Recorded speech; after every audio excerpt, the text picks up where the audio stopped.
Yeah, Sean, I almost texted you a little video a few weeks ago because my 10-year-old grandson Blake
ours, and so we went with the credit union. That makes us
So it's almost like you're cheap. It is cheap. And Oh, little more than cheap, maybe it is. Oh, it is cheap. I'll admit it. I'm okay with it though. As long as you live with it, you're all right. Yeah. So thank you, everybody, for being here. Welcome. Today is Tuesday, June 6th, 2023. This is the Cottonwood Heights City Council work session. We'd like to officially welcome our newest council member, Matt Holton, to his first work session. Thank you, everybody. First of many. Yep. And thanks to all the staff for all your help. Appreciate it. Yeah. So our first item on our agenda today is going to be a review of our business meeting for tonight. So we'll start with the Pledge of Allegiance. Like always, have a citizen comment period. We have two public hearings scheduled for this evening. Both of them are going to be talked about in detail in the staff reports. So we won't do that now, but the first will be a public hearing on our proposed budget for the fiscal year 2023-24. We'll have Director Deirdre's speak more to that in just a few moments. And then the second one is a public comment period for a zoning exception that has been requested that's come through the planning session or planning commission already. And so we will talk about that more in a staff report, and then we'll have a public comment period on it tonight as well. We'll have a quarterly report tonight from our United Fire Assistant Chief Riley Pilgrim. Get some of his statistics and fire prevention that he'll talk about tonight on for UFA. And then we have 5 separate action items to consider as a council tonight. So, and we're going to discuss all of these in brief detail before we move on, because we won't discuss them again unless you have a preference again in the business meeting. We'll just do it then if that's okay. So the first item for tonight for legislative action is resolution 2023-28, which is approving an event proposal contract with Custom Events Inc. for the 2023 Butlerville Days. So our city manager, Tim King, I'm gonna have you give a little bit of background on that. Yeah, so this is a fairly typical agreement that we have each year for these types of events. There's a listing in your packet of the types of events. We have some slides, obstacle courses, a playhouse adventure, and all of these are kind of geared towards the ages of children. We have the total cost is $7,000. It's budgeted as part of the Butlerville Days budget, and we're recommending approval of it. Did we catch the typo in there too? What's the typo? Where's 2018? Yes, we did. We caught that, and it's correct in the agenda. So yeah, it's correct. We revised that.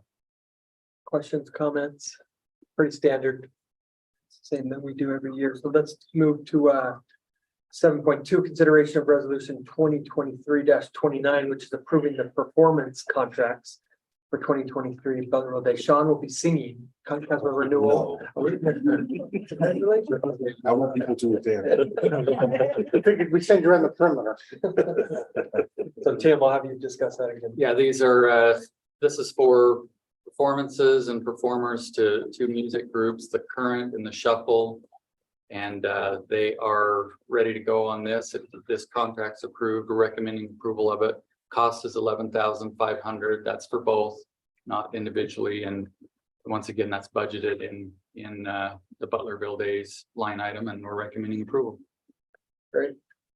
Questions? That's 2 full nights of stage entertainment. So that's this year. different than in the past. We don't. We had a little bit last year, but they've got both nights going till 10 Yeah, for entertainment on stage on Friday and Saturday. yeah.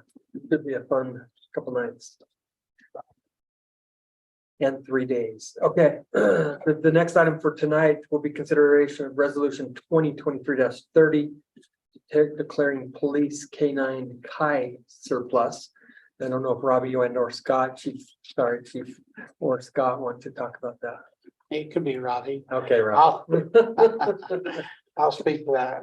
Kai is one of our canine dogs, as you know, the average working life of a police canine dog goes between 8 and 10 years, somewhere in there.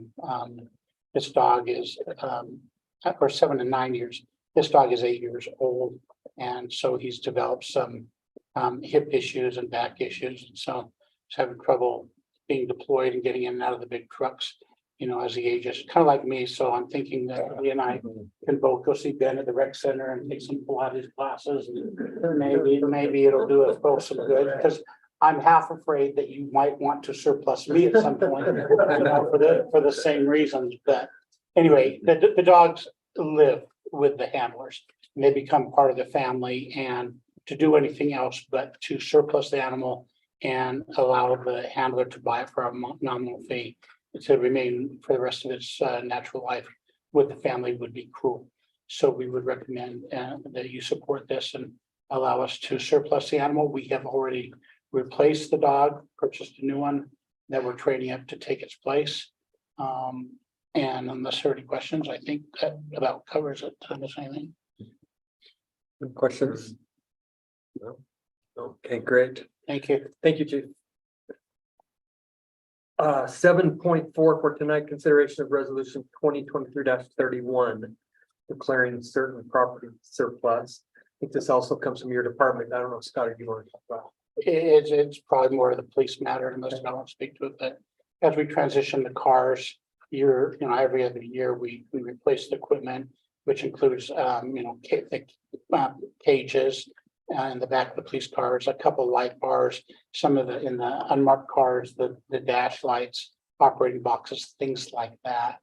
Ken Garth takes a lot of stuff and they're hard to store it because it's not something that they normally handle in their retail business. And there isn't a market for really used equipment like that, other than sometimes very small departments can't afford it or can't replace it or don't have cages in their cars. And it's just taking up space, and we're paying storage fees for it. So there's a cost to keeping it and there's no value to us. So the OCD kicked in and I asked Scott to help me clear it out of our storage areas, and we would like to surplus it. We've done this before, if you recall, in some small police departments. We're very grateful that they had it. There is one in particular that is already interested in it. It's actually one of our officers who is resigning and taking a chief position on a reservation and helping them start a police department on the reservation where they've had no law enforcement whatsoever to protect those people. And so he would love to have access to some of the equipment that they otherwise couldn't get or buy. And so we would recommend and appreciate your support in surplusing this and allowing us to sell it or give it away to a nominal fee. Okay. Great. Questions, comments? One comment. There's one more item too, and did you do the Harley Davidson? Did you do it? It's on the same one. Yeah. Oh, did you want me to speak to that? Yeah. Okay, so we have what years of Harley is this? Let me look at 16? 14. 14? Yeah.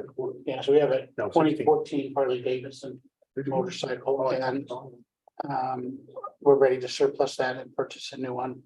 And Scott and I and Mr. Taney have determined what a fair market value would be for that based on Kelly Blue Book. And what we intend to do is have a surplus. We've ordered a new one. We have the funds to do that, and we will supplement the purchase of the new one with the proceeds from the sale of the old one. Now we have that number, and I can strip the motorcycle and sell it to a civilian. That there's a cost to doing that, or I can sell it as is at a reduced number and save us the costs and the trouble of stripping the motorcycle, but it still fall within the values as defined by Kelly Blue Book. Is that fair representation? So with that, we would also ask for your approval for that, and we will list it on KSL and put the money back into the general fund, at which point then we'll you for budget adjustment, asking for that money to go back into the police fleet which will help augment the purchase of the motorcycle. Can the council bid, Harley? Yes, if you got a motorcycle license, I'll let you ride it. Just don't race it on Wasatch Boulevard at night by my house. Well, if we do, we're gonna drill holes in the muffler so you know. It's us. I don't know. If I'll do that. Okay, perfect. Thank you. Item 7.5 for tonight is consideration of resolution 2023-32. Which is approving an independent contractor agreement with Precision Concrete Cutting. So Matt, Yeah, why don't you tell us about that? Mayor and Council, this is a contract we enter into with this company on usually a 3 to 5 year program. This contract is for a 3-year program for the next 3 years based on the CPI, the Consumer Price Index. It's for our trip hazard. We council each year allots money to maintain sidewalks, trip hazards. Trip hazards we really define as like 1.5 inches or less. Those are that we're able to shave, if you will. That's what this project is or process is. Shave those down and make the sidewalks a little safer. What it's not is a program to replace the sidewalks.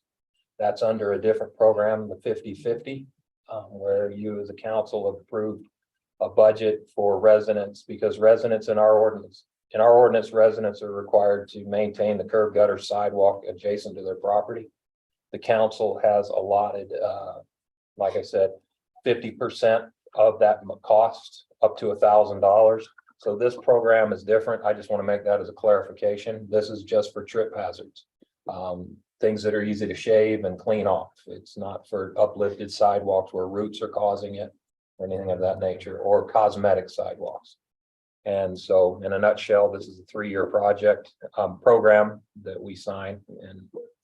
And then it's as needed, I guess. What we do is we develop, we have a program so that we're following a trip hazard program.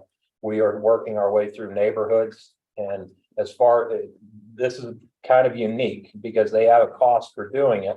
If there are a lot in one location, then we go through the funds quicker, but we work our way through the city following a process or a program. So as far as this money carries us, we go as far as it'll go. And then the next year we'll come back to you for funding and we'll carry it, continue forward. So a lot of times a Please. lot of times the sidewalks being raised or lowered are caused by trees. Do we request removal of those, or we just bring up That is the 50/50 program. The residents are required to take care of that. So if we do come across that because of the heaving of a tree root, we let them know it needs to come out. It is a trip hazard, and we'll offer the 50/50 program for that.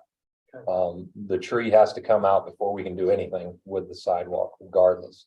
And the 50/50, does that cover just repairing the sidewalk or taking the tree out with it? No, it does not cover taking out the tree. The tree has to come out first yes.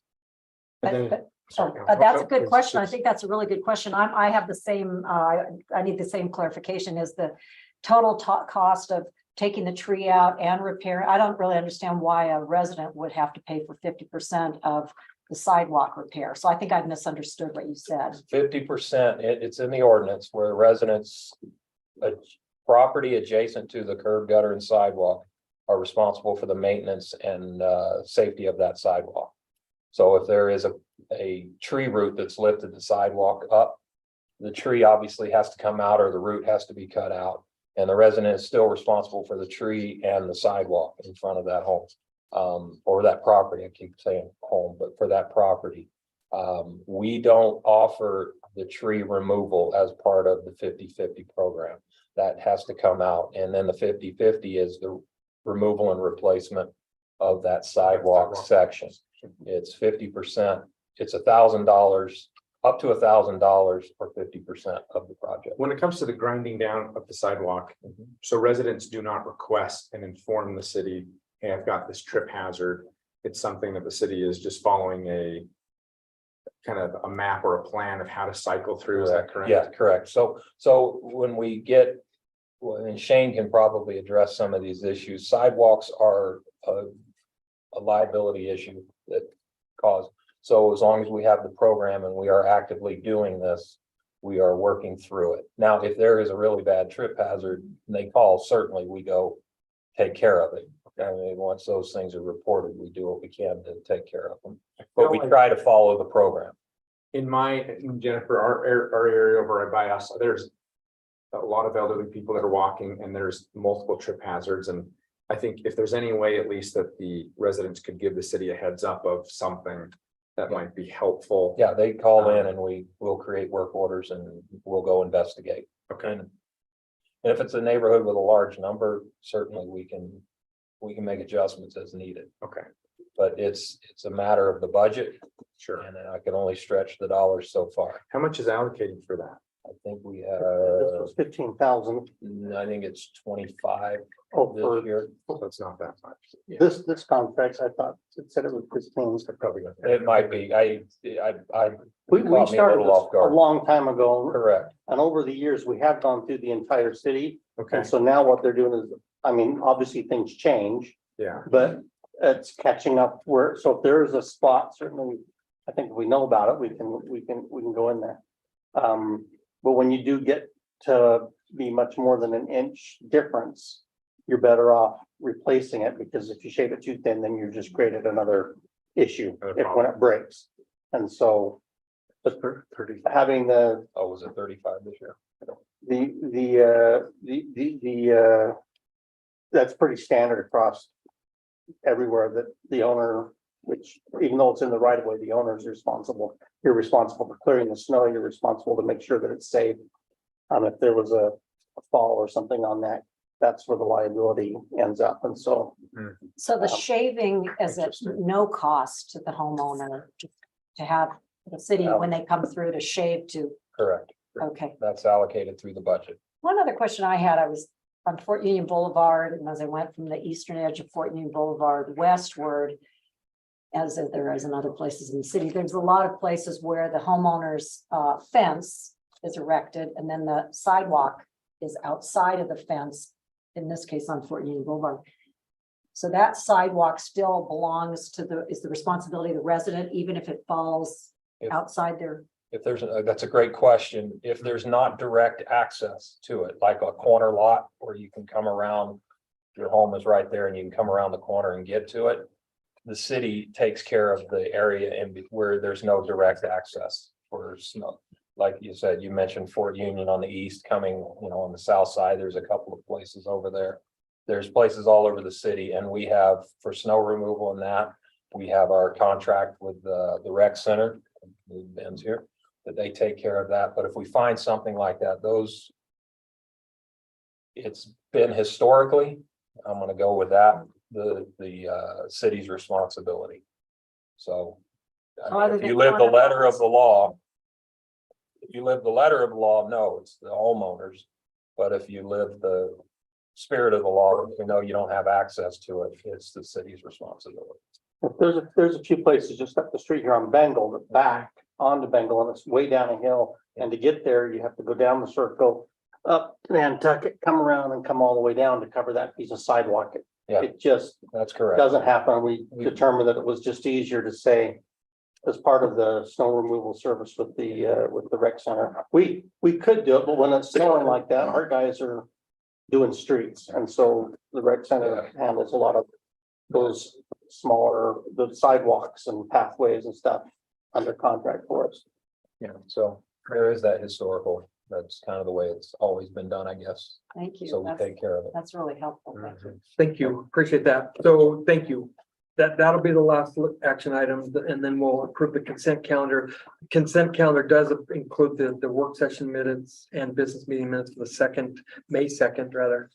The special work session minutes of the 15th and the special business meeting, and then the regular business meeting on May 16th. So we'll approve those tonight. Appreciate Paula going the extra mile to make sure we got commas where they needed to be. Perfect. Well, hey, once or twice a year, we have the executive director from the Cottonwood Heights Parks and Recreation Service Area come and give us a report. And we have the executive director, Ben Hill, here with us today. So Ben, come on up and we'll.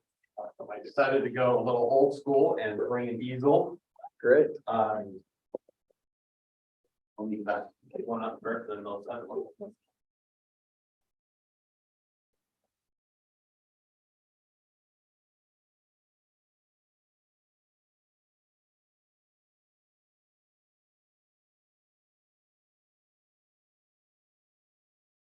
Have you ever seen one of those?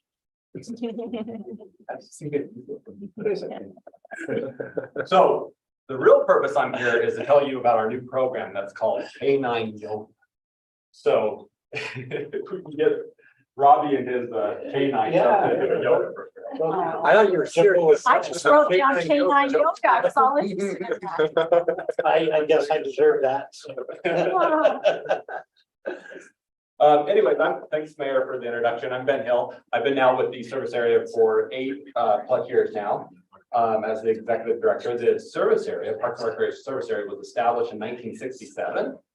Tonight, I've got my assistant director, Lisa Durant, with us, and also our chair of our board of trustees, Patty Hampton. So just like the city, we're in the adult declaration of candidacy right now with one of our board positions. So District 3 in our case is up for election. And so we're anxiously waiting until the deadline tomorrow, see how many candidates we get. Right now, we've got one. So Is that the seat that Bart or Dan is in? and that would be Dan's. Okay. Yep. We go 2-year cycles, just like the city does, where we have District 3 this year, and 2 years will be District 1 and 2 at the same time. But I know that the city is really short on time, and as far as you're really busy time of year, so if you need to cut me off at any time to say, hey, we're done, we'll bring you back another time. Last year in 2022, we did a tax increase. That's helping us this year. So we haven't really fully seen how that's affecting this year because we'll have the tax certification rate happen in June. So we're just about there, but not there yet. But I wanted to bring this map. If you look at the areas covered in purple, that is the Parks and Recreation Service Area. It used to be known as Cottonwood Heights, or no, sorry, Salt Lake County Service Area number 2. Originally, Salt Lake County had Service Area number 1, which was out in Kearns, and then we were number 2. At some point, Salt Lake County said, hey, we don't like you using the same name as we do. So we changed to Cottonwood Heights, and then Corporation of the City. Now people, our residents think of Cottonwood Heights City Parks and Recreation with unanimous together. So you kind of know the boundaries of the city that are outlined in black. So you do have some areas that are not incorporated into the service area. And then you also have some areas that are outside the city boundaries, like in Murray and Sandy and Holiday, that are not in the city of Cottonwood Heights. We also just annexed in the little area of development rock up here, the development site that's going on. I don't think that's incorporated in it's not, but that was brand new. Annexing in, you gotta get 90% of the vote. So in that case, we saw 1 landowner. So 1 vote, 100%, was great. To get out is very much impossible because you've got to have everyone else vote to let you leave. And nobody wants to increase their tax value if you did by letting someone go. So this year, we've also got Bart Hopkins, who is district number 1. You can't leave. And Dan Mortaletti, district number 3, and Patty is district number 2. The board of trustees have kind of challenged us this year with a tax increase last year to really look at our memberships and fees. Making sure it's hard to do those in the same year because then you're making residents feel like, oh, you're hiking taxes and prices. So we're evaluating prices this year to see where our membership is at. One of the other goals the board of trustees have is to strengthen its relationship with the city council. I think that's something that can be strengthened and bolstered, is knowing what districts each council represents and what trustee represents, so we can come together. We have the meeting CH2 monthly. CH2 is Cottonwood Heights Squared, and I know that Scott is our representative on CH2 because his district encompasses the rec center. And then we also have the Parks, Trails, and Open Space, which Matt, I think is your committee. One of the things in getting, when we get through the election year, at some point next year, I'd like to come and do more of a formal presentation, and I can go through the history and stuff with the idea that we're going to have. But this was unexpected. So just to understand that, I thought there were 3 districts.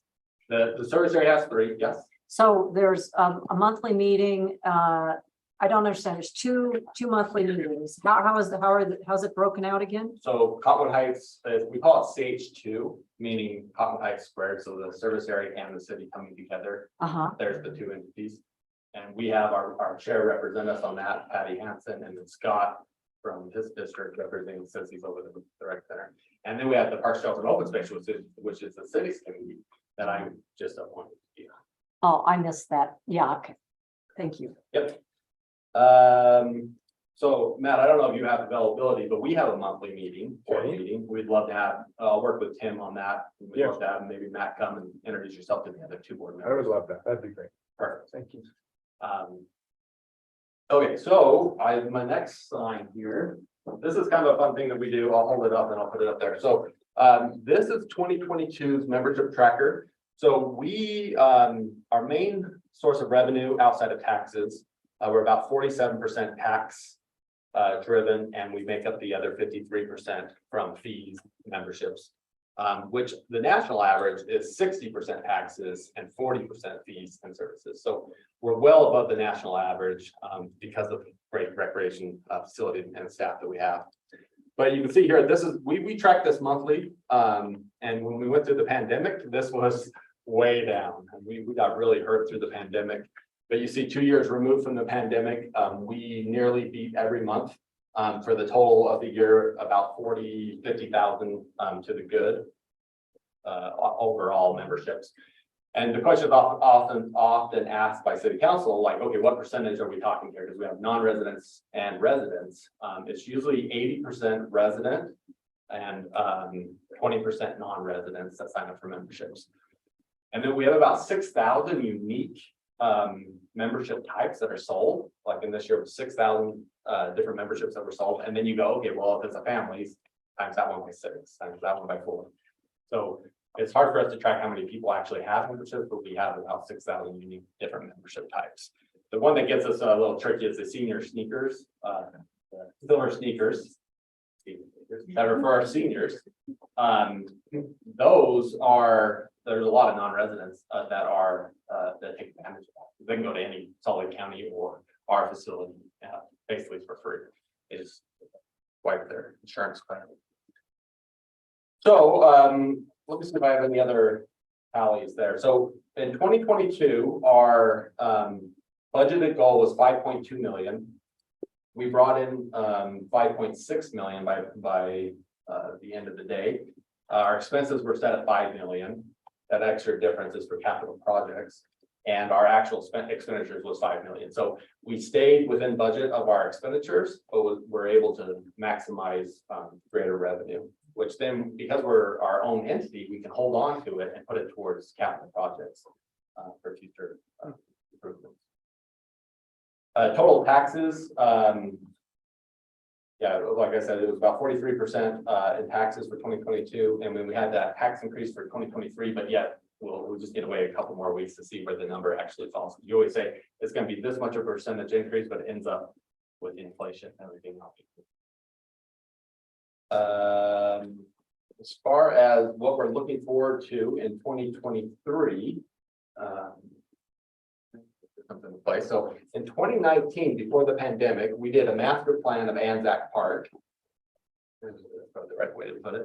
And we did a tax increase that year. So 2018 into 2019, there's a tax increase, and then we just did one this past year. So one of the promises that we made to our residents was, hey, we really need to get into our parks. We created a good problem that we've built such a massive rec center. Still one of the greatest rec centers in the state because everything is right there. You don't have to go to a different place for an ice rink or an outdoor pool. It's all in the same area.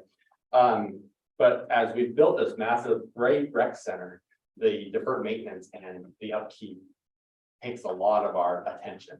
So if the boiler blows up, we're like, oh, we gotta fix the boiler and we gotta find the money to fix that boiler. At the park, if the pavilion starts to wear out, it's not as our eyes on it. Which it is, right? Yeah. Yeah. Yeah. So we said, okay, 2019, we're going to do a tax increase. We're going to bring more emphasis to our parks, and then the pandemic hit. And all of a sudden it felt like we said, we're going to do this. And then we didn't, because we were had we not done the tax increase in 2019, we wouldn't I would hate to say we wouldn't have made it through the pandemic, but there's a good chance we wouldn't have, because that extra tax resource allowed us to kind of get through the bumpy road. But today, so we fast forward in 2023, if you go to Anzac Park, it looks amazing. We've got the pavilion painted. We've got a number of different areas painted. We've got the tennis courts have all been post-tension concrete. We put pickleball lines on these two. Put lights in there. What's And that? the lights in there as well. Yeah, and upgraded the lights. Been great. Yep, and with a timer, that was one of the number one things, when we have a timer. We removed this baseball field and now it's sodded. And so now I can say 4 years later, oh, we did it. You know, we got there, and we're just moving and steaming forward with these park improvements. So one of the challenges from our chair this year, from our board of trustees, Patty's district is Bywater Park. And so Bywater Park, we're gonna give that same treatment. We're gonna go through a master plan process where we have the RFP out right now. And then we'll have a concept and we'll move forward with improving Bywater. I was sad to see the Babe Ruth insignia painted over on there. On the sign that was up there. Yeah, Yeah, so we took That was down the sad. sign. And did you play there? Or? there's a little kid, you know. Yeah. It has some games. Yeah, so the sign was in bad shape. So I said, well, let's take it down and maybe we'll rechristen it with a That'd be cool. better sign. That'd be cool. Yeah. So we also did a conceptual design at the skate park. So the skate park we had on April 28th, it was a Friday. We had 2 professional skaters come, and one ended up having to shoot a movie, so he wasn't able to make it. But the female professional skater came, we skated with the kids. And we had these posters up saying, kids, how do you want to improve your skate park? How do you want, what amenities do we have that you could, that we don't have that you would like? And these kids were so engaged. It was kind of fun to see. At first, we kind of had the stereotype of the skate park kids, and they were kind of shy around us. And then we started warming up, and the professional skaters skating with them, they became kids again to us. And we're like, oh, great, let's talk. One of the kids actually switched shoes with the professional skater. And she said, hey, I'll give you my sponsored shoes, but I'm not leaving here without a pair of shoes. So they just swapped shoes. It was really cool. So we'll have a conceptual drawing of ideas of what we can do at the skate park, whether that happens at that location or elsewhere in the future, but we want to get an idea of what the population wants. But we do have money set aside this year to do some improvements. Some of it's concrete stuff, like I was talking about, there's some trip hazards in the skate park that we got to get fixed. And the fence itself is just wearing down. Let's see, we've got the track project that we applied for last year and got funded for underway. About June 20th, Anzac Park will get the new playground. After Anzac Park, it will be Mill Hollow will get a new playground, and then Bywater Park will get a new playground. The cool thing about track that I've noticed in my experience is Salt Lake County has a variety of projects and citizens that have all these different interests. So the more that we have more varieties going at track, I think that's a good thing. An aquatic thing, then a park thing, then a street thing is always good. The Michael J. Peterson pickleball lights. I texted today to see where we are on that. If you've seen those, the poles are up, and we're just waiting on the electrician to come to hook up the lights. And then we'll have lights for Butlerville Days, because we'll have the Mayor's Cup pickleball tournament going on, and have functioning lights. So outside of that, I wanted to be here to answer any questions or anything, any homework you need. I do have a few questions. So I always have a little trouble with this. Which parks are not under your management in Perfect. Cottonwood Heights? So we have an interlocal agreement with the city to manage some of the parks, right? Manage and program and maintain. You know, before when interlocal agreement started, there wasn't a public works department too. So gradually, some of the public works responsibilities, luckily, that we're able to go, okay, Matt, we can't do these anymore because it's becoming more and more emphasis in the parks. So the big players are, you've got Butler Park, which is behind the rec center. Most of that grass space, 60% of that grass space is owned by Canyon School District, right? Anything behind the middle school is all Canyons. There's a sidewalk that separates the two, which is Salt Lake County property that goes through the rec center, that the property owned Butler Park is actually half of it. And I have a good picture of this in my slide, but half the rec center is actually on Salt Lake County property. Which gives us a great opportunity when we go to funding for Salt Lake County for help. Hey, we need some help, landlord. We do pay a lease to the county, a whopping $1 to maintain that area. So the park behind Butler Park is Salt Lake County owned, but leased to the service area to operate as if it's ours.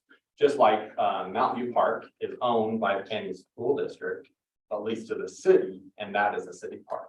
And we just think of Mountain View Park. I guess maybe I should, just for the sake of time, maybe I didn't ask my question properly. In terms of, like when people want to do an event at a given park in Cottonwood Heights, is They there all a call different the rec center. process? Is there a different process for different parks, or are all our parks that are within our city boundaries, managed in terms of Yes. residents wanting to Yeah, utilize them? regardless of who owns it, they call the rec center and we handle it. And so like I know Golden Hills Park in my district, it doesn't take, my understanding is that it doesn't take reservations unless you want to take over the whole park.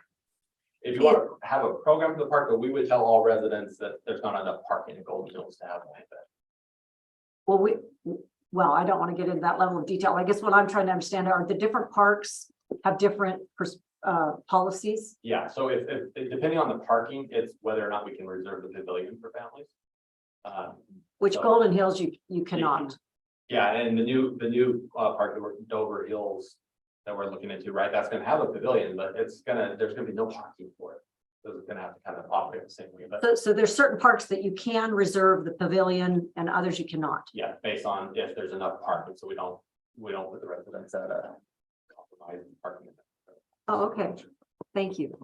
And then field same way, we program the fields and then we can rent the fields. But Crestwood is different. Yeah, so that's great. That's a great question. So Crestwood, if you follow our property line, we follow the creek. And the city goes past Crestwood.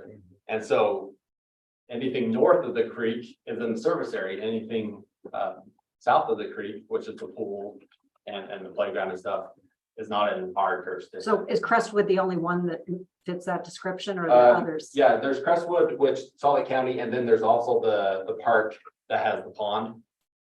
Oh, that you ride the trail, the Cottonwood Trail goes by? Mill, Hall, Pond? No, No. Old Mill. Is it called the Old Mill Yeah. Reservoir Yeah, Oh, yeah. that's still a Salt Lake County park. They consider that a park as well Crestwood? as well as Crestwood. Those are the two parks Salt Lake County still has in our area that they have ownership and maintain and everything. Great, So thank as you. we spend our money on our parks or the city parks, our money collectively, we've got to continue to encourage Salt Lake County to put money into that park because we're kind of a little bit more. Thank you. Any other questions? I think we're good. Okay, then Thanks, Ben. I'm here and I'm all. Thank you. Wasn't too hard, right? What's that? That wasn't too hard. Nope. No, come swim and enjoy the pool. We've got enough lifeguards to be open, so we're thrilled. Great. Okay, thank you. Are you on reduced hours for lifeguards? Or you? For the next 2 weeks, we haven't been an invitational, Okay. and then after the invitational, we're hoping to have no reduction. Perfect. Okay, item 4 on our work session agenda.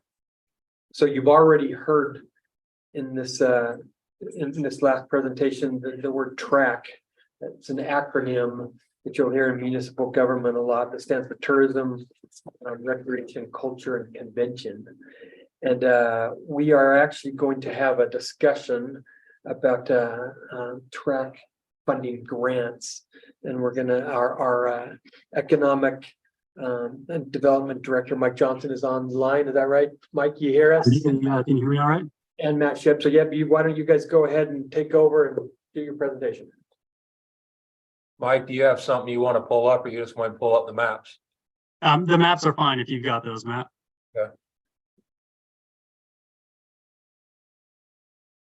Bear with Mike. Sorry. Just while he's pulling it up, I can give a quick introduction.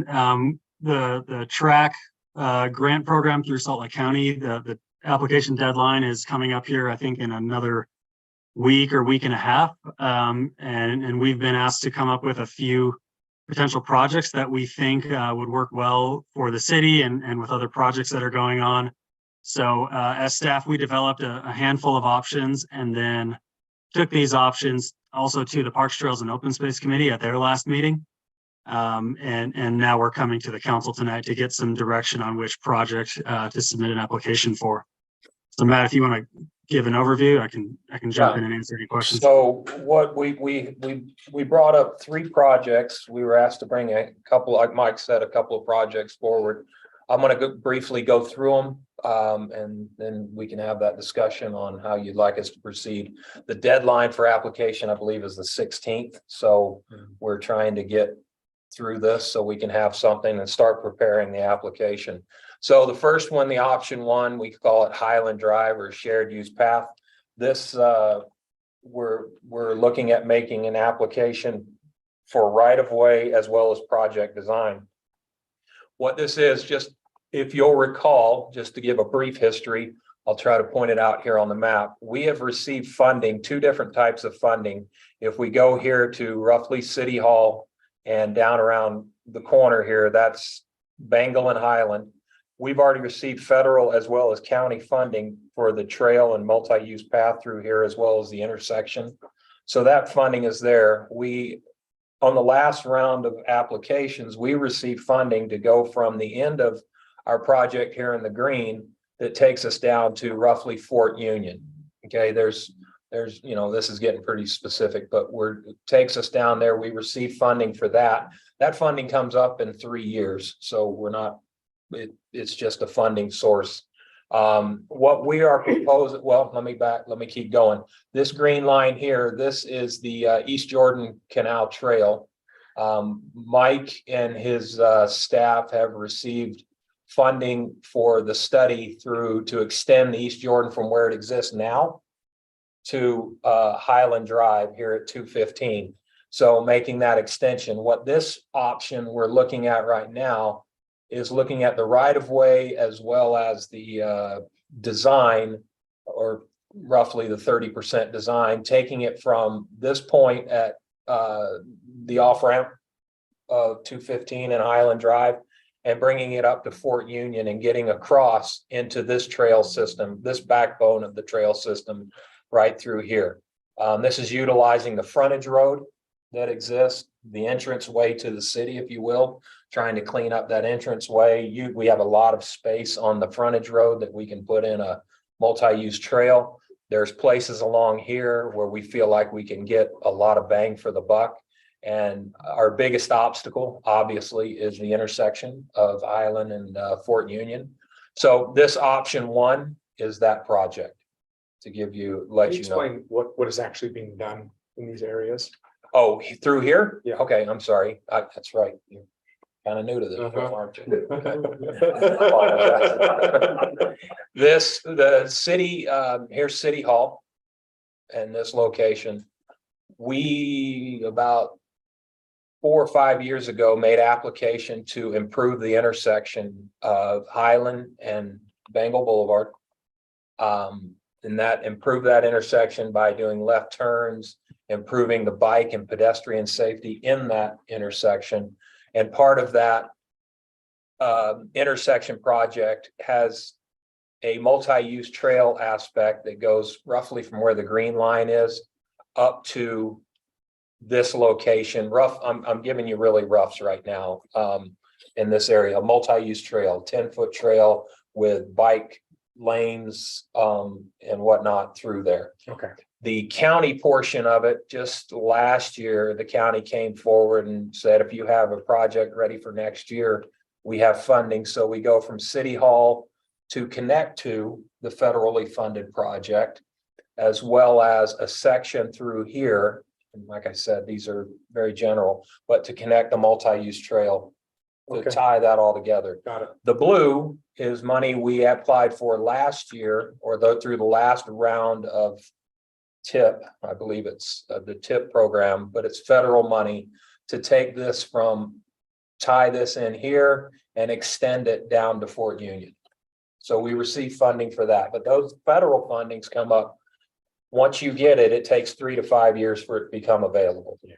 So the others, like I said, this is the East Jordan. This is the same thing, extending the multi-use trail that's in the back of the park and carrying it along the canal through there. And then what we're asking for now is the right-of-way acquisition plus the 30% design through this project to get it from this location and get it across Fort Union.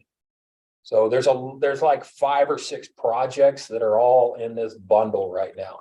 Awesome. That we're looking at, and we're building, if you will, the backbone of getting people from there to there and trying to make these connections. Yes, may I ask, my understanding was that of the TRCC projects, this one stood alone.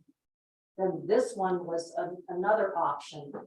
But the way I'm hearing you describe it, you're describing this whole thing. as No, one. No, I was trying to tie it all in together to show you So this. So the blue is its own project and the green. is- Exactly, Okay. if I can find Because it. this is not being considered because it already has. That's already funded, as well as this section right through here has been funded. What we're looking at is from Fort Union down to here, On-ramp, okay. the on-ramp Yeah. location. And then you have a third that you're gonna present. Do you Well, want- I'm still, yeah, I've got 2 more to go through. So this is Okay, still you on want option 1. feedback from the It's up council? to however you'd like to do it, Mayor.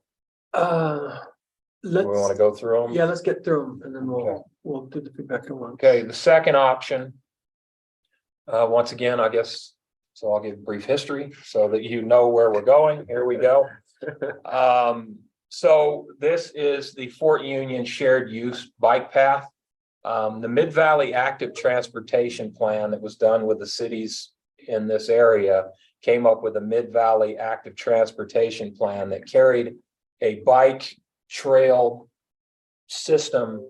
Well, when you hit our city from Union Park all the way over to Highland. Now, keep Highland and Fort Union are a big deal right now because everything seems to be converging right there. All roads lead to Atlanta, all roads lead to Highland. So we're trying to make this connection. Now, in this location, this green, we have received funding to build a multi-use trail, and that's been designed. And we're going to go out for construction, hopefully this summer, fall, that will make that connection. This piece right here connects the 2 multi-family housing projects from 1700 East. Yeah, to Brook Hill Drive. Yeah, okay, Brook Hill, thanks, Mike. So these have already been built right in here.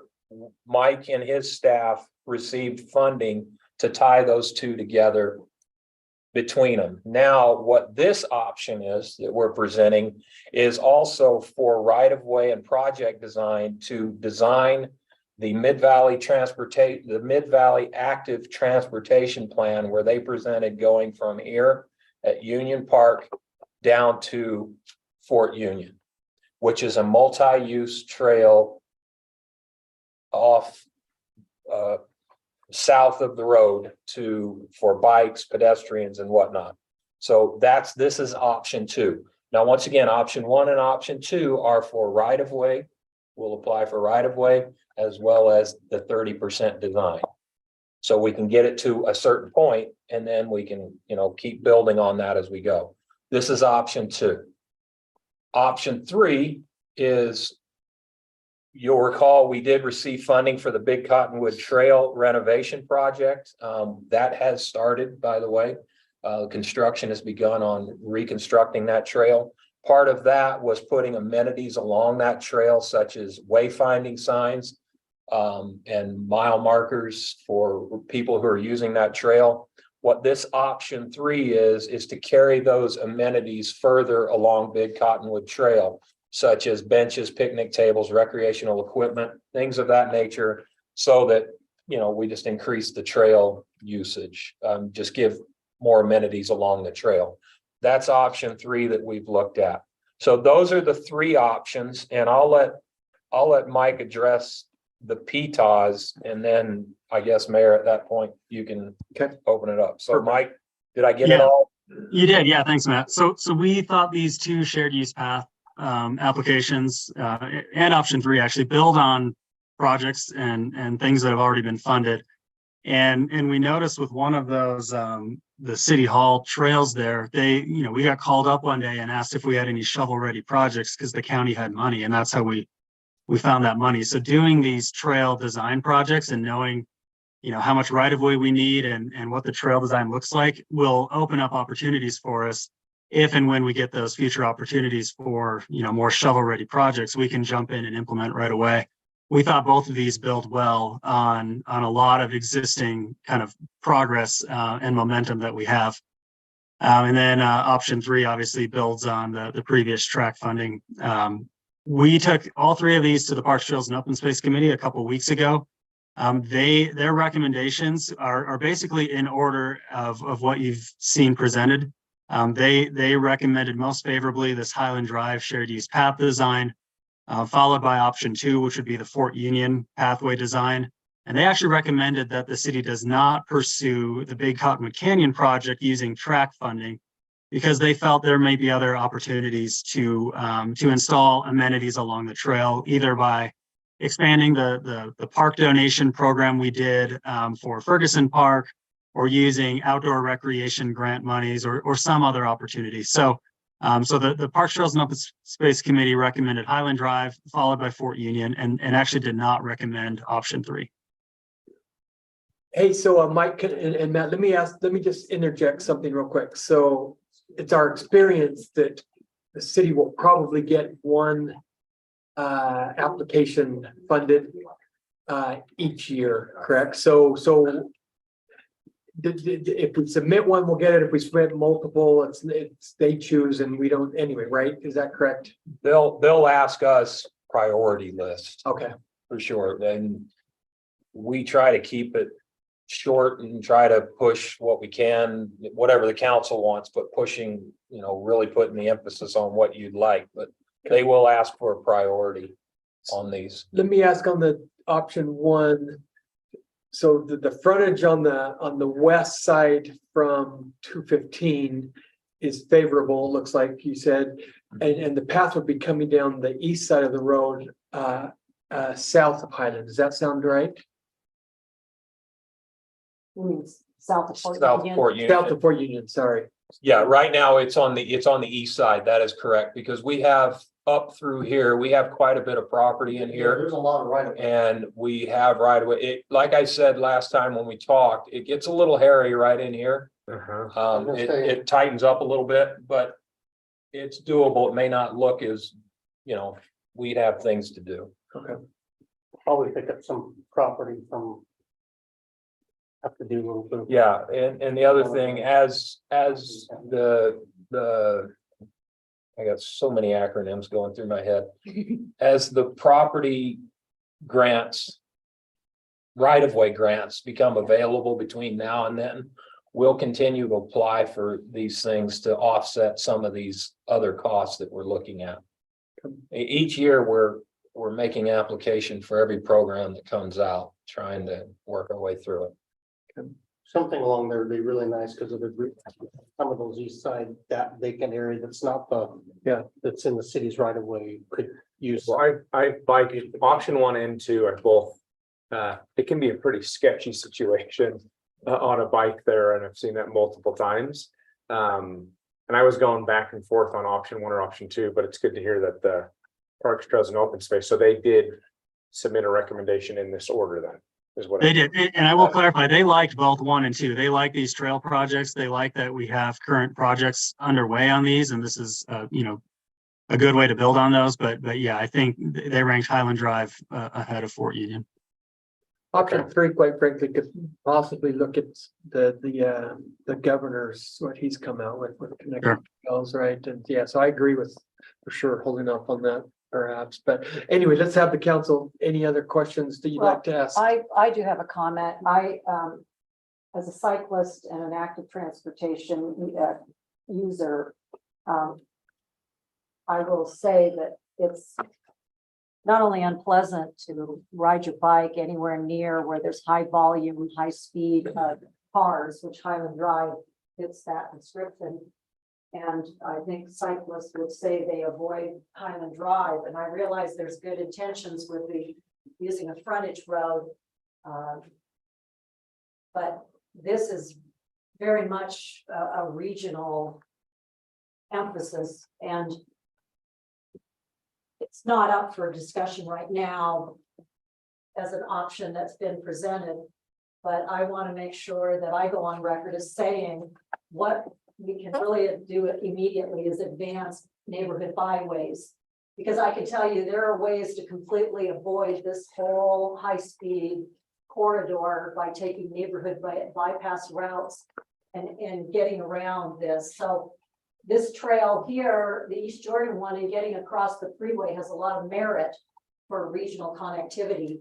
But as a cyclist or a walker, to walk anywhere near and come to these intersections where there's a high volume of cars, where many motorists are just waiting for that green light, and a lot of people are too fearful to go across those intersections.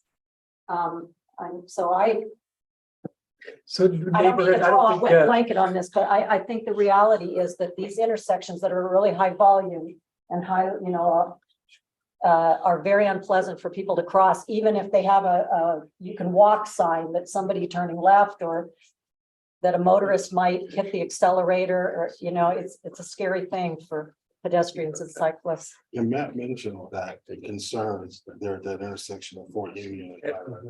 But also all this whole area where there's ramps and all this, motorists there's slip lanes so that motorists can just turn as they have habitually done. And that's where you can get into a lot of problems where motorists are on autopilot. Well, it's very dangerous for pedestrians and cyclists with the high speed and high volume. What I like about this is that use of that frontage road. There's a lot of space there in that frontage road coming from 215 Yep. down to Fort Union. And then you'd have to, if you did come down here and you wanted to proceed south, you'd have to cross over this dangerous intersection to get to That's the the other- Montes Trail on the other side. My dog and I walk that intersection all the time, so I know how He's a big dog, dangerous it is. He is a big dog. He likes Tim. yeah. But I do see the day. We have no incident. He did see the concern about that, and I don't know how we would address that. Because it's pretty built out there in that corner. I mean, you've got the bank, you've got the check cashing deal, the gas station. Well, a bank and then a bank on the other corner. So that would be something that we would have to take a look at somewhere down the line. And I just love being able to use that frontage area to be able to extend that trail. So I don't think that they have to be exclusive. I think this might be a, it's an off the road separate path. And I think the neighborhood bypass that Councilmember Burrell is talking about has a lot of value too. So I think, I think those are very, and if having a map of where those are would be the first step in going after and looking at funding for specific areas and maybe then target. Let's get this area done or this one through. There's some that are just, for just a little bit of improvement to be completed. And that would be but you need to have that down on it's like they called and asked for a shovel-ready project, right? And we said, hey, look at this one. Because of something we planned for. And we that's, I set it think up. that the And that appeal really for gets to option be one. the, Is there a consensus to move forward with option one with the grant? I'm up for one. of the two, I. Yeah, I prefer would that agree one. too. Yeah, if that's what our Trails and Open Space folks felt, I'd be for one as well. Great. Well, thank you, Matt and Mike for that. So I'm gonna make a little bit of an adjustment in our. Yeah, so he's asking, because there was a discussion, you brought it up, do we just go after the one or do we go after multiple? I think we'll just do the one, right? Because then that'll be our priority and we'll hopefully get it. Yep. Okay, Okay. we will put that together. Thank you. 10 million here, 10 million there. Here a million, there a million. One question for you though, if you apply for both, are you still guaranteed to get one? No, there's not a guarantee Okay, on any of these. understood. It's quite competitive. There's a lot of So it's better to applications do one. for parks, Understood. for a variety of different things. And Back to this connect. That's why- Funded in the past, yeah. That's why we've kind of gone back and forth with the rec center, is because There was a year Even we though- both went into the service area and the city at the same time, and they came to drawings. They're like So we market at a decided, time. the year you go for one, we don't. The year we go for it, we support each other. So Very Matt, I'll make sure, let Mike know that I can send a letter out to the board. Don't apply for anything. No. We're full support. Stay away. Well, thank you all. Appreciate that. So under our staff reports, I'm gonna make a little bit of a change due to, for our Community and Economic Development Director, Mike Johnson, who's got some things that he's attending to. We're gonna move to item C and then D, and then we'll move back to A and B after that. So item C is a discussion about, somebody who has requested a zoning exception, and I'll let Mike take over from here and explain it to us. Thanks, Mayor. I appreciate your flexibility. I'm at a water policy conference at Utah State right now, and I'm in a football box suite over the football field, which is cool, but they're going to kick me out pretty soon. Wow. Cool. So yeah, I've got a good view tonight. So let me walk through this. It's a little of a complicated request here, but this is a subdivision, a subdivision exception. Using a provision in Title 14, which is not actually our subdivision ordinance, but is the ordinance that governs roadways, public and private roadway standards and things like that. And this exception applies to a lot on Magic View Drive.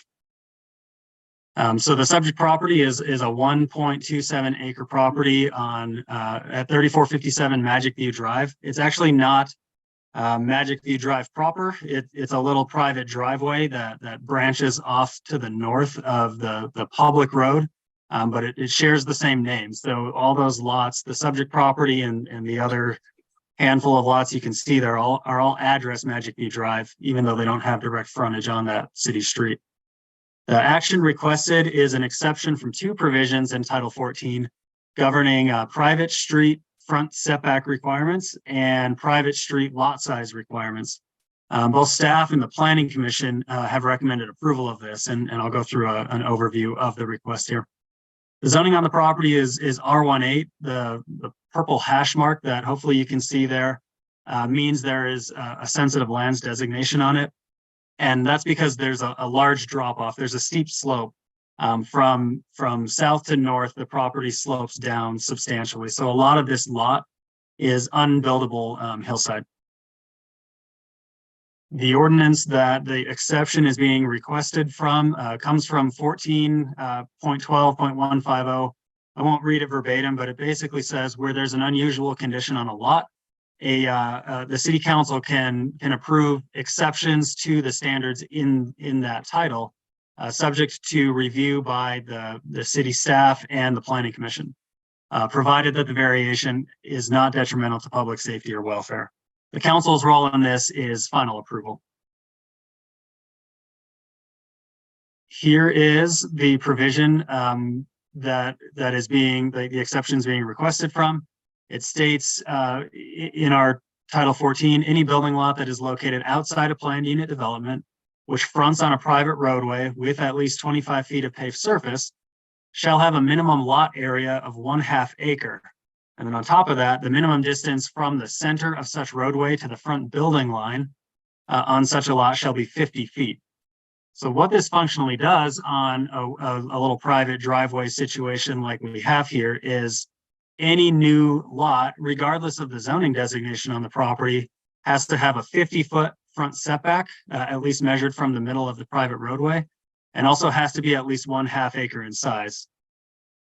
I will note approval of any exception does not grant, they're not allowed to immediately go into building and development. They then would have to apply for subdivision building permits and go through the standard development process. So the exception request is kind of the first step in the process. And all typical code requirements beyond what an exception is granted to will still apply. So the subdivision ordinance, sensitive lands analysis, building permits, et cetera, are also required. The applicant's rationale, I'll go through this, and then I have a slide that shows what they're proposing, the 2-lot subdivision that they're proposing here. But this is the rationale the applicant has provided in seeking an exception for this private street setback requirement and the lot size requirement. There are unusual topographic conditions that exist. A lot of the lot is encumbered by a steep hillside. Subdivision of the lots will require renaming of the private roadway for addressing purposes, which is better for public safety, and I'll explain that in a minute as well. The shape and layout of the lot and how this whole area was developed makes it difficult to comply with Title 14 standards, even though adequate acreage exists. And then other homes in the area do not comply with the 50-foot private street setback requirement. I'll jump to this now, and then I'll go back to kind of staff's analysis. This is a close-up of the subject property on the right, and then on the left is just their conceptual proposal for how they would subdivide this property. So what they're looking to do is they have a large, flat, undeveloped area on the southeast corner of the property. Apparently, there actually used to be like an airplane hangar type accessory building there that was torn down. But what they're requesting to do is create a second lot in that southeast corner of the property. The lot itself would meet all R18 zoning requirements. It would maintain a 25-foot front setback, and it is 8,000 square feet. And then lot 1, which is basically the existing lot as it is today, would be well over 8,000 square feet because of the hillside. And the applicant has expressed interest in rebuilding the house that's on the property. That would go through a typical building permit process. But the request here is a 2-lot subdivision. I want to talk quickly about the addressing point that the applicant brought up. You can see here there are 2 Magic View drives. They run parallel to each other. This is when houses that are not visible from public streets are addressed off of the public street. That sometimes creates some concern from an emergency services standpoint, where mapping services and dispatch databases and things like that will take people to Magic View Drive, the public road. But then there are 6 or 7 addresses here that access off of that private driveway, but they have a Magic View Drive address. So if this were a brand new subdivision coming through the city's process today, we would require this whole private driveway to be renamed. It's been existing since before the city incorporated, so it's a legal non-conforming condition. However, if the applicant moves forward with the subdivision on their lot, there's not an address that fits in numerical sequence that can be applied to the new lot. So what that would trigger is actually a requirement to rename and readdress all of the lots on that private driveway, which the city is in favor of. Our GIS staff has reviewed it and has consulted with the fire department, as well as VEC, and we're in favor of that, as it creates a unique roadway that has unique addresses. It makes it easier to find in case of an emergency. And then this slide here is just a blow up of the proposed subdivision, showing how the exceptions that are requested would apply here. So on the left side of the screen, the parcel line, my mouse is on it now, hopefully you can see that. The parcel line that would be created here, this is where the private roadway would be, and they're requesting a 25-foot setback from the property line, rather than the 50 feet that's listed in the ordinance. Same thing over here, 25 feet. Any new building would need to be 25 feet away from the property line and private access drive. This is kind of a weird situation because the private road does not continue through this property. It kind of dead ends into the property. So establishing setbacks at all is a little more complicated than a normal situation. But what this shows would be a 25-foot setback, which is the minimum required in an R18 development anywhere else in the city. And then lot 2, the new lot being proposed, again, would be over 8,000 square feet. This document is showing 8,018 square feet, which is compliant with the R18 zoning. So they're not requesting any variance from zoning standards. It's just that kind of odd private road lot size standard. And then in part of the property, 39 feet away from the middle of the private road, actually for the whole thing, it's 39 feet away from the private road, because the middle of the roadway runs on that top dark line there. This 25-foot measurement on the right is actually the edge of the existing private roadway. So So it would be a reduction in this case from 50 down to 39. Again, still, every aspect of this lot is compliant with R18 standards, just not with the private road provision. I'm going to go back very quickly here to the staff analysis of this.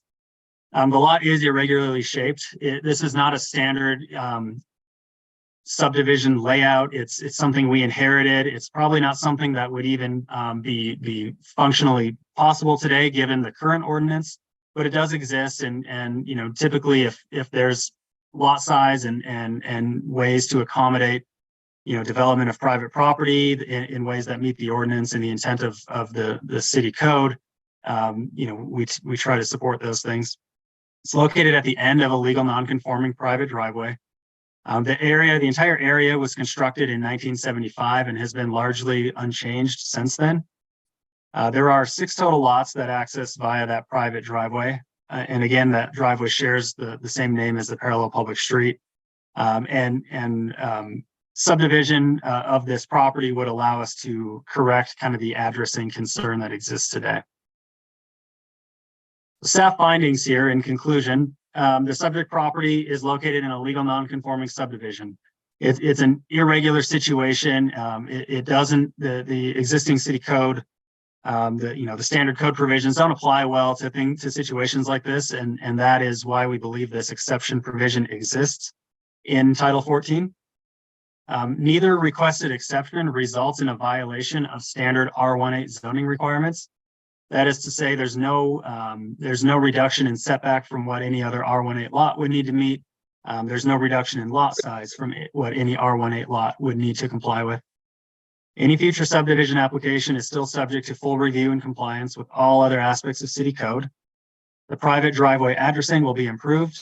There are other nearby homes we did measure that do not comply with the 50-foot private roadway setback. So the entire area was not developed with a standard like that in mind. This was taken to the Planning Commission meeting recently, and the Planning Commission voted unanimously to recommend approval of the application.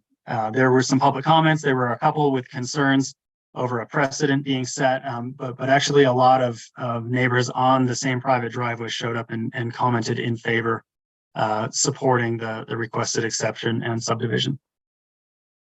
So I'll stop sharing, and I'm happy to answer any questions that the council might have. My question was, were they surveyed about the address changes? Because that could. Yeah, 6 people gotta be willing to have their address changed. Okay, so. Did that happen? It was presented. Yeah, this was part of the staff report and part of the presentation. So it was all presented, and there were members of the neighborhood present. And it, you know, did seem like the applicant went around and he sent letters to his neighbors asking for support ahead of time and had communicated with them. So they were aware of the requirement and that would need to happen should this property be subdivided. So one of the things, Mike, that I was interested in is it looks like the zoning for the area is R18, but those lots don't look that lot looks very different compared to all of the other surrounding. Did you get information to find out how it relates to the neighborhood really? Yeah, this is just how this area was developed in 1975. And I think part of it is that a lot of this property, it's much larger, but the road stops and there's a large hillside on it. So the actual developable area of it is fairly comparable to the other lots in the area, but there's hillsides on the north side of the subdivision, and then they curve around to the west.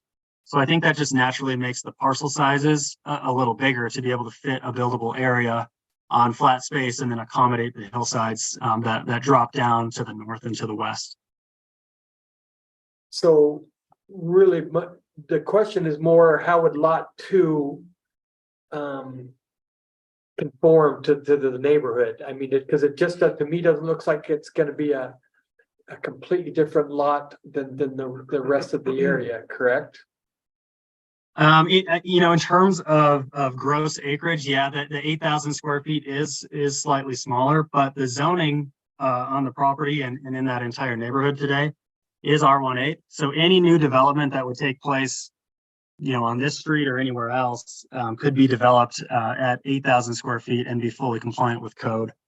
So you're right in that it doesn't, it doesn't match the development pattern that we saw in 1975, but it's a unique area and we look at the zoning as it applies today. And if changes were to be proposed to any of these lots today, or they be redeveloped or, created new somewhere else in the area, 8,000 square feet's what we look for. Chief Pilgrim, what length does a private road or whatever have to get to before you require turnarounds? I'd have to talk to our fire marshal to get the I mean, that would be specific one- answer. Yeah, But I mean, at a certain point, you have to have a place for the truck to turn around. yeah, and I found the length. I don't know if it's necessarily length. I think it might just be, you gotta have a hammerhead or a way to see it. Yeah, the width is more important, I think, than the length. But I'll find out. I can let you know. Typically, there are a few different requirements. When we meet with the fire marshal, there's if structures are not fire sprinkled, fire sprinkling structures eliminates a lot of the turnaround requirements. You're right. But if forgot. private roadways are over 150 feet, I think in increments of 150 feet, there needs to be some sort of approved emergency vehicle turnaround. In this case, where this is the end of a long private driveway that exists today, what they would require is that the property, when it's subdivided, would have a proper turnaround in there for an emergency vehicle, or would be fire sprinkled. So at what point in the approval process would that come? Or where would that come? That'd be at the subdivision level. Yeah, typically what we do is require easements on the properties to make sure there's no parking or private development that can occur in those fire department turnaround areas. Do we have any idea why there's a half-acre minimum lot size on 25 foot? I'm assuming 25 foot or wider private road. I can't even really speculate too much on the half-acre requirement. I have a theory on the 50-foot setback requirement, but the lot size, I'm not sure.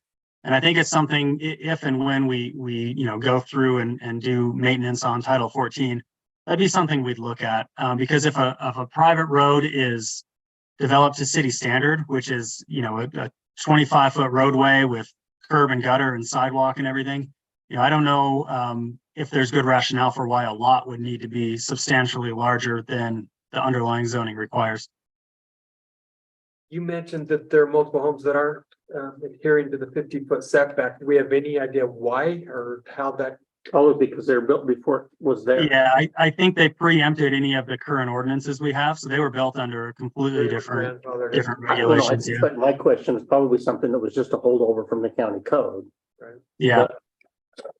And so I'm looking at a rationale. There may be a good rationale to change it, but I don't know.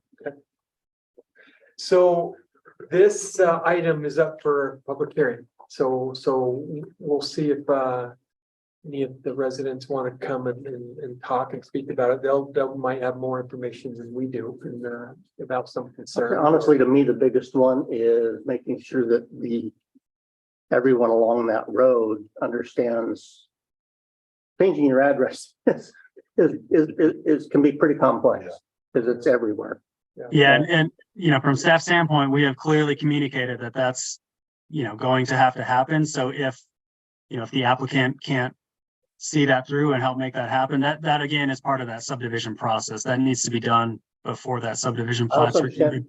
The safety issue is a big deal too, because if you're expecting the ambulance to show up and it can't find you because you're supposed to be there, but you're not. Yeah. That's frightening. Yeah. Okay, well, perfect. I appreciate that discussion. Thank you, Mike, and thank you, Chief Pilgrim. We'll be interested in the public hearing, public comment, I guess, for this issue. And then the soonest it could come up for a vote would be the 20th. So we'll move along. So the next item is the item D, the Parks, Trails and Open Space Committee Active Transportation Subcommittee request. So Mike, do you want to talk about that a little bit?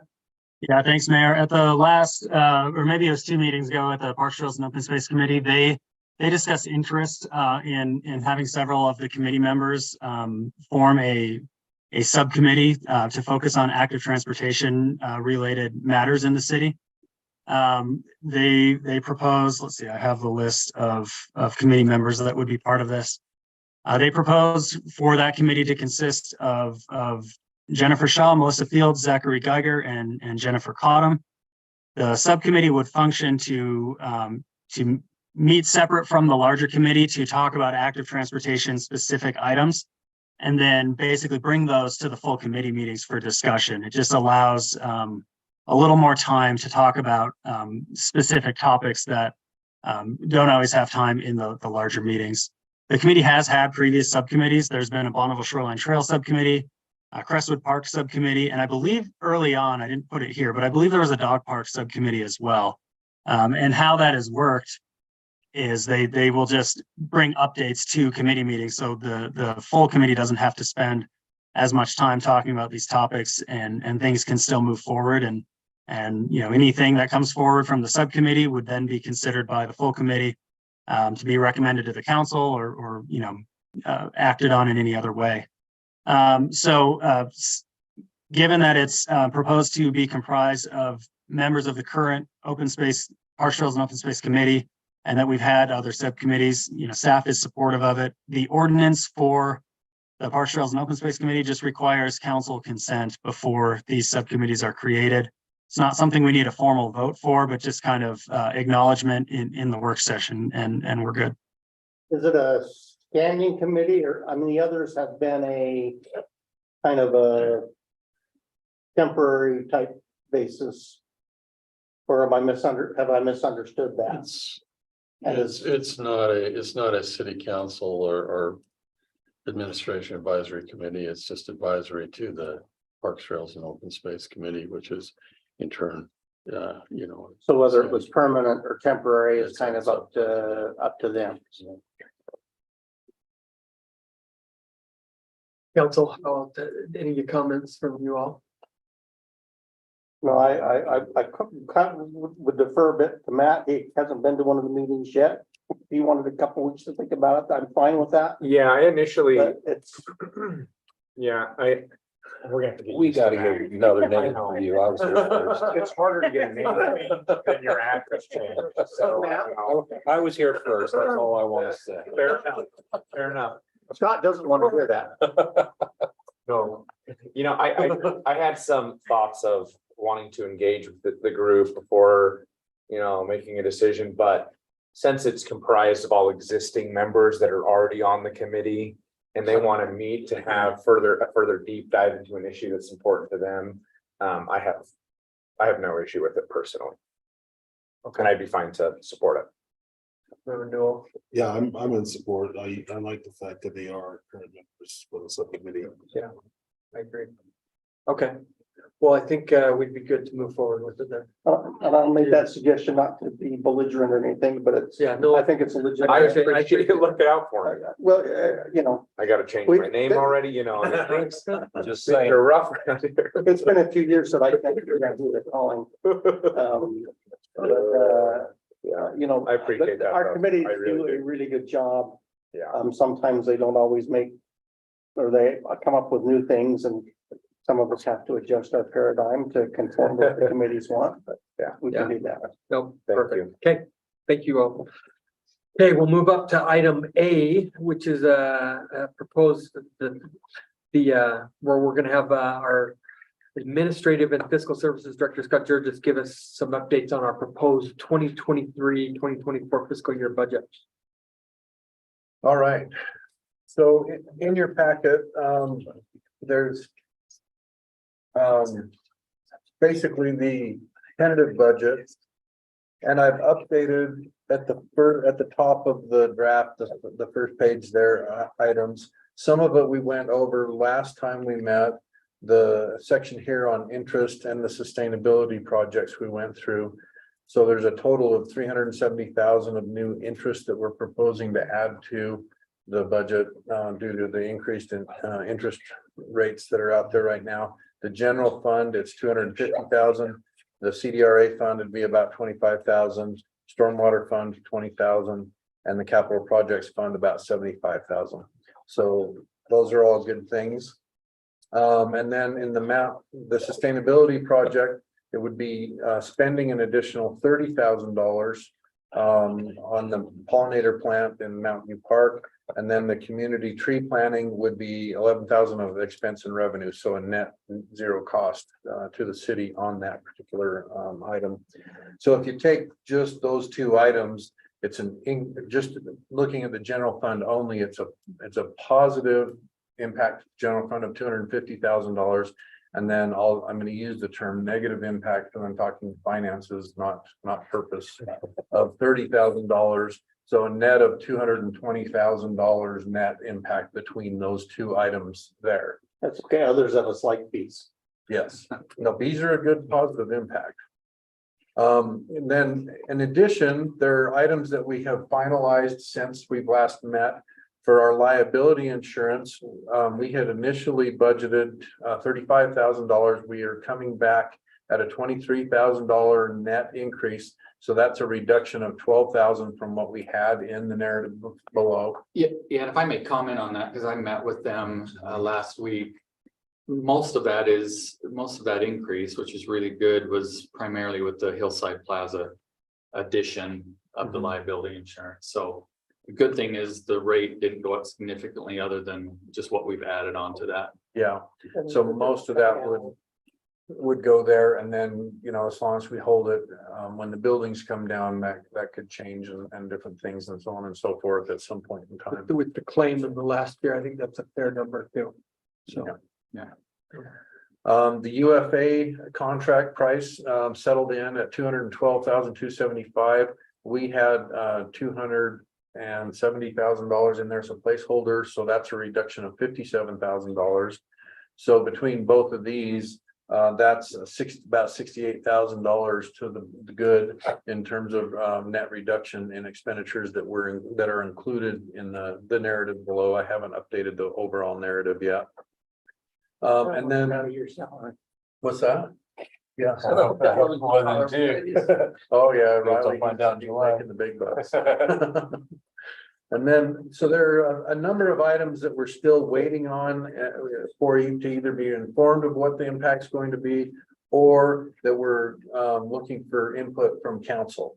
So for instance, the property tax final rate, this will come from the state tax commission. It will be available in probably less than a week. And we'll get that net number. It will include our final property tax rate and our final actual new growth number. We have included 50,000 in. We're usually somewhere between 50,000 and 100,000 of net new growth revenue for us, but we'll wait and see what that actually comes in at. So we don't need to do anything on that other than wait until they tell us. The next few days usually, right? Yeah, it's usually, I'd say the May, 9th to 10th that is when we get that. So it's literally just, you know. I don't think they've ever had it the first meeting in June. Yeah. So, Got it. the next few items here. So currently we have an inclusion of a 5.5% COLA in the narrative below. And there had been some communication to Tim from various members to possibly reduce that to a 3.5% COLA. Now, each 1% shift is about $100,000 net impact. It does vary a little bit on that because basically the merit and COLA get impacted, or as the COLA reduces or increases, the merit either is affected the same way because they compound on each other.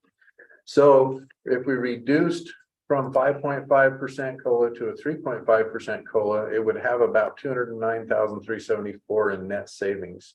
Not all of that ends up being COLA because it alters the merit a little bit as we go through that. That would decrease. I think the pay increases were around 700 and something thousand, right? So drop it to around $500,000. Yes.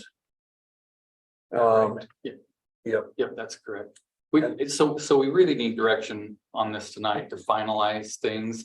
I'd shared with the council the comparison with other cities in the Salt Lake Valley, which included COLA and merit. It fluctuates, the lowest being on the COLA side, 4% is what we saw with other jurisdictions, with the exception of UFA.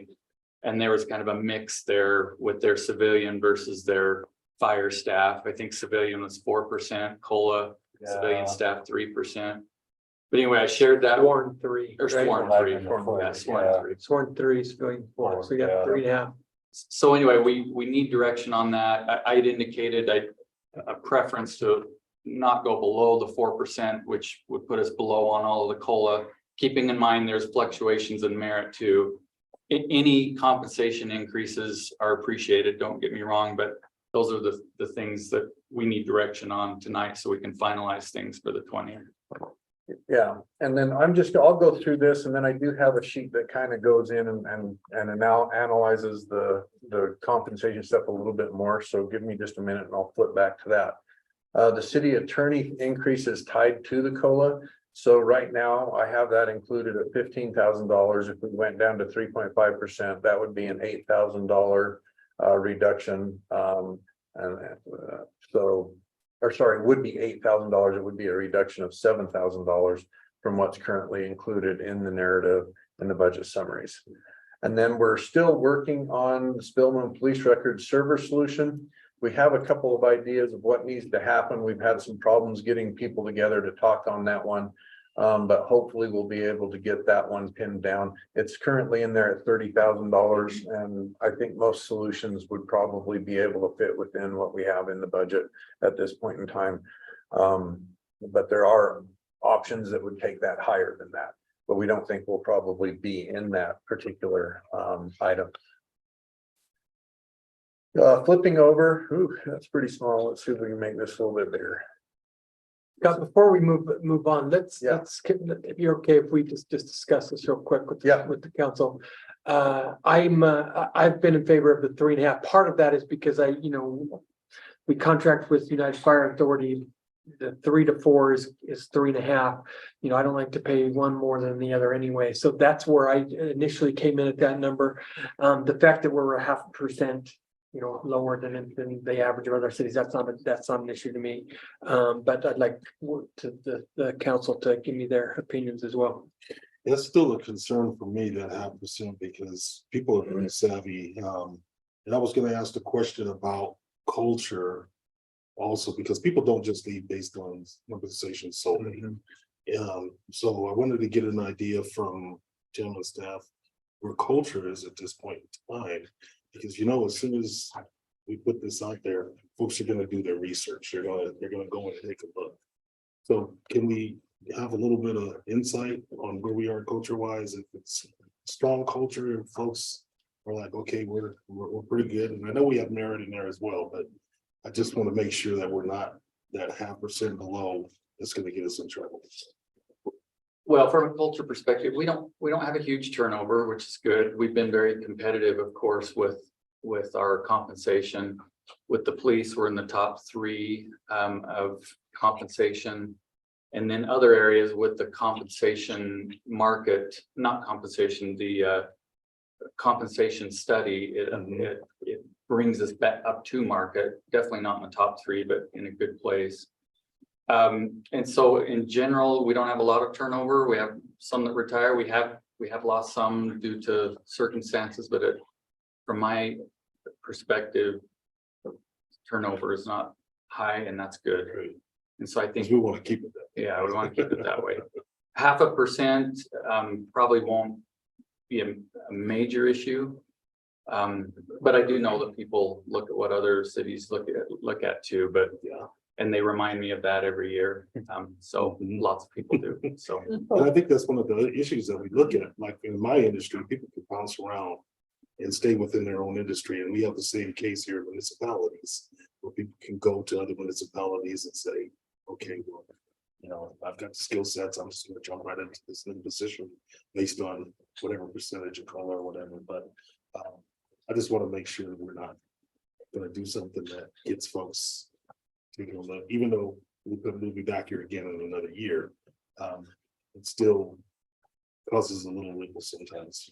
yeah, I would think that you go with the 3.5%, which is a little bit less. We probably need to look at a compensation study more often, just to make sure we're not dropping below. Definitely. That's what I would suggest. I'm not saying next year, but at least every couple of years.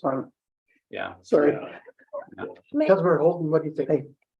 Yeah, I think for me, I think I look at I think most people look at overall compensation instead of COLA, in my opinion. Having worked in other places, sometimes, darn, I wish I got a COLA, but not knowing enough as much as I would hope to, I'd be fine to support a 3.5%, but knowing that I'd want a better understanding what total compensation is and how we are being competitive compared to other cities and where that sits is something that I'd want to look into. And something I will make a commitment to look into over this next year.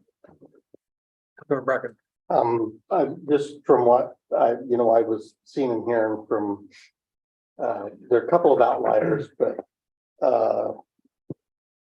moving from 3%, 3.5% to 4% is a fairly small number. And from just psychological impact, I'd probably say, continue to do that, especially if Tim starts throwing words around like compensation study again. It's well worth doing that. I think that we are pretty close. I think it is more of a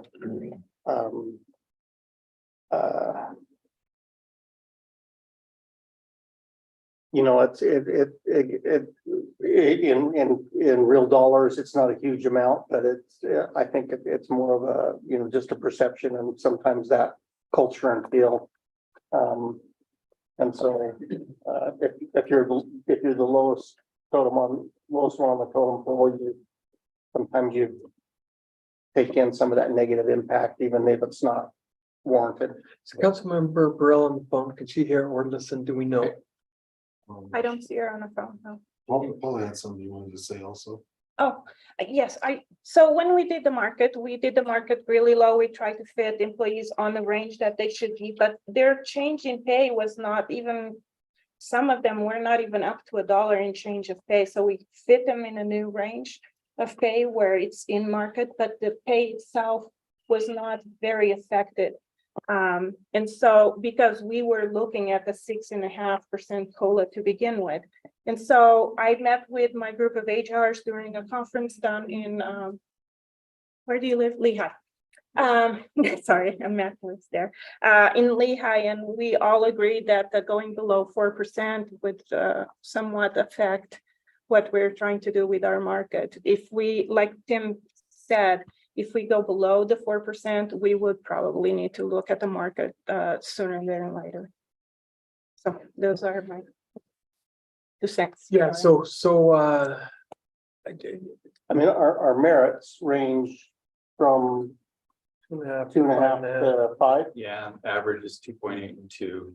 So as you aggregate those together, it still gets to where you're keeping up with inflation, which is more than a lot of privates can say. But we are in our market. We are a city. We don't have a lot of unique jobs. There's people they can and they will move. And so, I mean, just for that, I'm also on the board with Wasatch Front Waste and Recycling, and we found out that 50 cents an hour out of $20, $22 is enough to make drivers jump ship and go. And as soon as we moved up that little bit, all of a sudden our retention was back and we weren't spending the money. And so, and that I would prefer to go. according to the market study we did this year, correct me if I'm wrong, there was only one position that was out of market, and that was a detective position, is that right? That's chief? That's out of A market. sergeant, yeah. Not keeping up. No, there were multiple that were below market. So in the police department, the sergeants, The master sergeant. I have, master sergeant and the sergeants were the ones. and that we've were- made adjustments for all of those. As part of this market adjustment, yes. That okay. Yeah, I mean, because again, I think that's my main, I want to make sure that we're being competitive in the marketplace.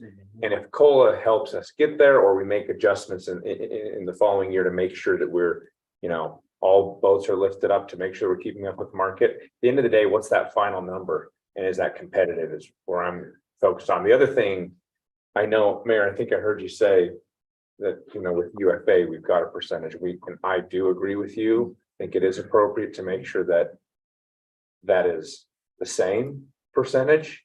And so I guess if we have a discussion, I don't know how that impacts dollar wise here, and then how that would impact with UFA and what that total impact would be, but yeah.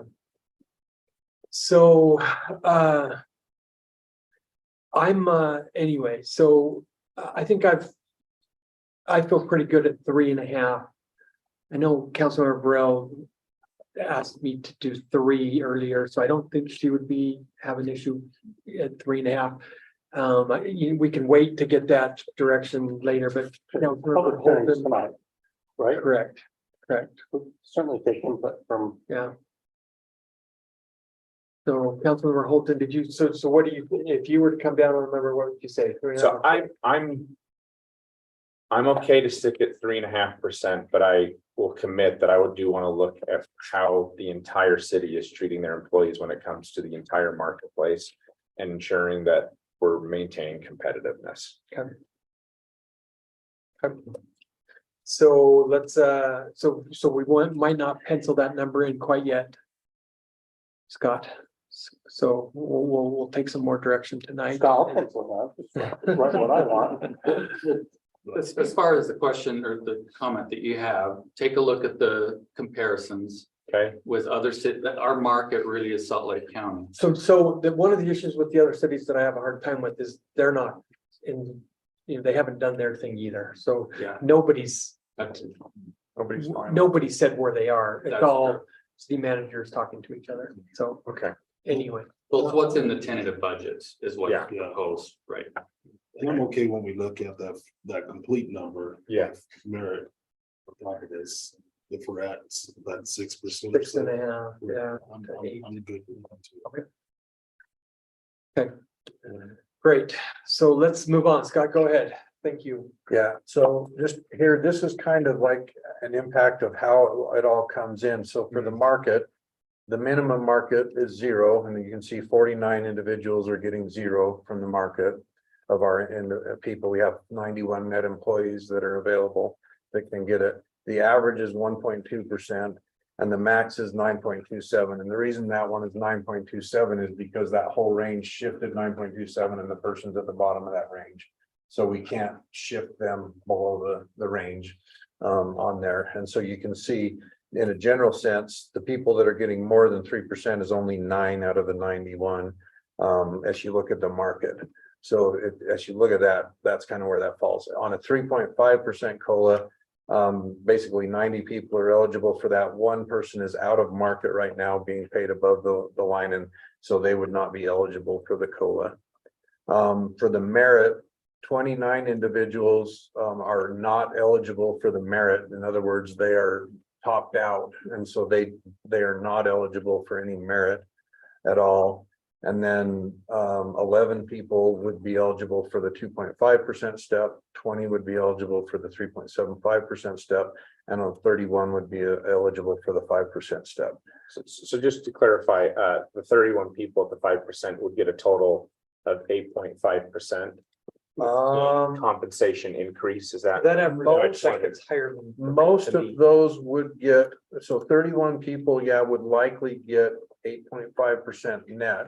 But that's a combination of not just typical COLA, it's also COLA and progression through their grade. Yeah, You know, absolutely. So on and so forth.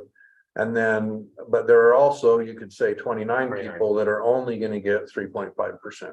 And Understood. so, you know, they're gonna be below what the CPI, was, for the last year and stuff. So there's kind of always two sides to the story as you go through that, and you gotta kind of keep that in mind. Have a third that won't get much of a merit, a third that will get a generous merit, and then another third roughly that are gonna be somewhere between 6 and Yeah, because it's close to thirds in terms of, 7. a third are But some- gonna get 0, a third are gonna get 5, and a third are gonna get somewhere in between there. And I'm sorry, go ahead. Councilmember Holton, Yes. just to clarify, the 5% are entry-level positions. So Yeah, these okay. are lower paid employees that just started With a lot of with us. room to grow. Yes, exactly. geared- And so it's a incentivized. retention strategy for them to get that little bit more because they're entry level. Okay, that makes Yeah. sense. Okay. Thank you very Of much. course. Just want to see these numbers, it's not one palatable, I think. Yeah, You're starting to see, Yeah, what people buy. Great. no, that's helpful. So, Yeah. so as far as what I'm hearing, as far as penciling in, because we have to get everything finalized for for the final decision on the 20th. I mean, we can still have conversations, but we're looking at the 3.5 is what I'm hearing. Is that Yeah. correct? Ask me to respond. Okay, okay. Okay, great. Oh, Scott, you're still gonna keep going, right? Yeah, the other item that we really kind of need that's not listed on here is we have included in the budget the telecom tax. And we need kind of some indication there, whether you want us to continue to contain that and include that in. Or whether that's potentially off the table. I know we've moved our decision on that from a formal decision out or possibly not. And I just don't know where to go on that. So I need some direction. I kind of feel like it's my fault because I communicated and said, you know, I need to get a better grasp on these things before I feel I'm going to be comfortable. You know, with a couple weeks in to say, hey, let's add a new tax. That's just me. So that's kind of where I said, I'm not saying I would forever be opposed to it, but I'm just not personally comfortable. Now, the council could still have the votes to do it if they wish, but that's my opinion. My thought was I'm okay. Still taking some time. I think to Scott's earlier position when he was talking about you being aware for you to cast the vote, I think it's important for you to feel comfortable. So I'm okay being patient and not, that's why we pulled it off as a voting item tonight but you know, if there's a majority to go forward to put it on the following week, we can do that as well. So we'd like your guys' direction too. I'm still for it. I just think, you know, we look at, you know, municipalities around us, we look at the opportunity it is that it offers us. And it's not, you know, when we did the numbers, which you'll have to take a look at. Yeah. It wasn't too huge of a burden for our residents to absorb this, but I think it's necessary at this time, especially with some of the plans coming up later on for the city to be able to do this without bumping up that property tax. Yeah, I look at it, it really does forego a property tax adjustment Which we haven't. Yeah. for, you know, at least a year. That depends on exactly what it's a diversification of revenue sources. It is very common. So for those same reasons, I've always been positive towards it but you know, we've done other things. Tim supplied me with some numbers of our older demographics and the people on fixed incomes. A little bit more than what I thought that there was, but it's still not it's not a huge proportion of our residents. I think they're probably more concerned with even getting a $50 raise in their rent, which is much more likely in the current market, which we don't have any control over. So, and I would have no ill will if the council wanted to move forward with it. I'll leave it up to the rest of you. I think me personally, I don't feel comfortable being a yay vote quite yet, but Yeah. completely. but we respect- could also easily put it off and look at it for the 6 month, you know, at our, either do the first quarter, the second quarter and make that decision and We had the public hearing, the second meeting in May. Is there a certain time that you have to actually vote on it from that public hearing? I don't know. Not necessarily, I don't think, but if we waited, for example, 6 months, I think Do it another would be public hearing. wise to have another public Hearing. on it. And because we already have one. we had one 3 weeks ago, and No one's smoked, right? what's that? No one spoke. No one spoke. No one spoke about it. Uh, Okay, I'll follow everyone your lead, so. I mean, when we vote, we have to send a letter to the tax commission. They have to do their stuff. And then they need to give 90 days notice Yeah. to the providers to institute it. So you're on a quarter to start plus the time to do the administrative stuff beforehand. So if you were going to be targeting a January one, you probably need to start it in end of October, beginning of November. Right. If you start it in January 1, then you might get the last quarter of the year. Good point. So as far as direction, just because the budget changes significantly and it takes us some time prior to the 20th, which is no problem, we can get it done, but we kind of need to know rather than the night of the 20th, because it adjusts a lot of things, our revenues, our expenses. And so if you want to hold off, that's fine. We can adjust and we can look at this, even if you wanted to talk more about it at the retreat and maybe even start the discussions or have another hearing after the first of the year and then move forward that way. I mean, there's a lot of options. What's the drop date to let you know on this? Well, Is that 20th, well, the 20th is when you need to vote on the budget. We would need to have all the adjustments in the budget understood? Okay. before the 20th, so you can In consider that. Yeah, in terms of the telecom tax, there are certain deadlines in order to meet certain implementation dates. Because it has to be implemented quarterly, we have to implement it a full quarter prior to the quarter we want to do it, and some of those kinds of things. So, but We've already missed the first of the year. we can't do it by July 1. If you We're already hurried in and did it by the 20th, you could implement it by October 1. If you go back, then you just have to kind of start doing, Yeah. some math on when you can and can't make that, because there's some notification things that we have to do in terms of with the state tax commission and other things. So, we just kind of have to, go back from there and figure out when we want to do it. But you can do it whenever you want on those quarter starts. You don't have to do it anytime, and it doesn't have to go along with a budget. It can happen at other times. So, yeah. So, but yeah, so there's the two items are, if you can just get clear direction back through Tim, so he can give it to me, so I can be ready for the 20th. What we're going to include in terms of the COLA and in terms of the telecom tax. Well, and right now with the COLA, we're looking at, we'll change that to 3.5%. That's the direction we have on that. Yep. It's just whether we pull out the telecom, which will kind of a ripple effect that we need to adjust in the budget, which is fine. We can do it. I think it looks like it'll be up to the mayor. Anyway, but we just need that direction so we can get Ask that me at done. 8 o'clock. Thank you, Scott. Okay, item B. Thank you for your patience and assistance to Brennan and come up, and I know Matt's gonna help us, but let's get an update on our spring runoff. Brennan loves these kind of meetings. Yeah. Lives for these kind of meetings. And he'd love to have to go to the very end. Yeah. By the way, I apologize for not being here last time. The A team presented. This time you got to put up with the B team, so I'm here. No way. Really? Yep. Sorry. Dude, Well, I'm he patting you said- on the he back. said no one. I didn't, that's what hurt. It's all good. So Flood. Yeah, that's us. there we go. Yeah. Just a couple of quick things. It won't take long. The catchphrase for tonight is we're hopefully optimistic. So go ahead, next slide, please. So this is the big water, the snow water content for Brighton. You see there's a steep decline and it almost hits the zero. We were down to less than an inch today at the Brighton Snowtail site. Go ahead. Paul. Yeah. So you're at a half an inch at Brighton. Next slide, please. This is Mill D, which holds a lot of water, or can hold a lot of water. We're down to about 14 inches. Next slide, Paula. Or I'm sorry, 6.7, my bad.